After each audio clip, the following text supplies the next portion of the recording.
Back to Montgomery, where tonight Governor Ivey's State of the State address covered a wide range of topics impacting Alabama, from infrastructure to education and the state's prison system. The governor made it clear that the state, she believes, is on track to make great strides in the coming years. Alabama still has one of the lowest gas prices of any state in the nation.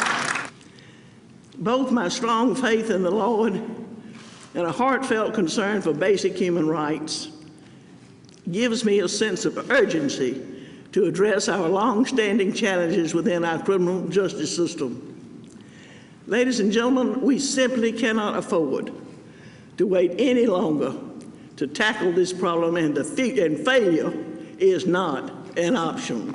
Tonight I'm proposing a $1 billion public school and college authority for K through 12 education, as well as for our 2-year and 4-year colleges and universities.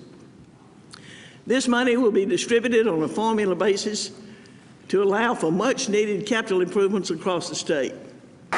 There is a lot of work ahead for lawmakers, as tonight the governor also proposed a 3% pay raise for all teachers pre-K through community college. Our MALIQUE RANKIN is live outside the Capitol in Montgomery, where the governor delivered that address tonight.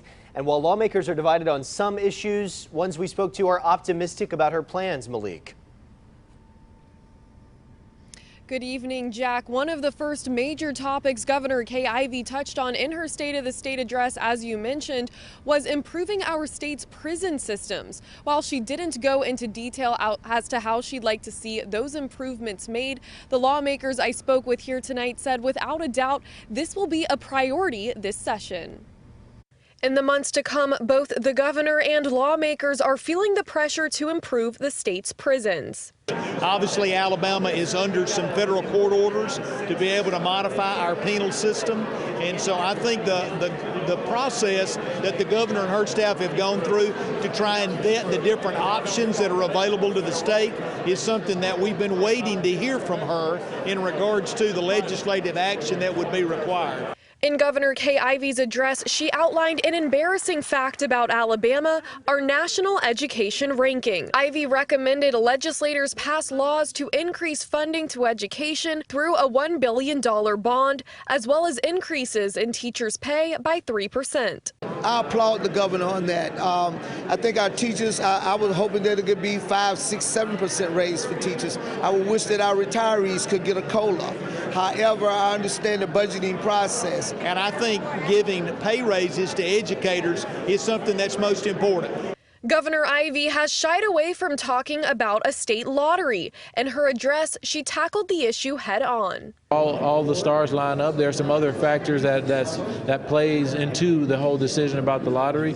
And I think the people of Alabama, they're ready to vote on a lottery. The governor announced she created a group to research how much money a lottery could bring the state and asked lawmakers to bench their bills until the results are in. I think you're going to find everybody willing to back off it and give it a chance to her commissioner an opportunity. The governor and lawmakers will be spending the next few weeks campaigning for the 2020 census. The legislators I spoke with here tonight stressed the impacts this has on the state of Alabama. A U.S. House of Representatives seat is at stake, as well as millions of dollars in federal funding.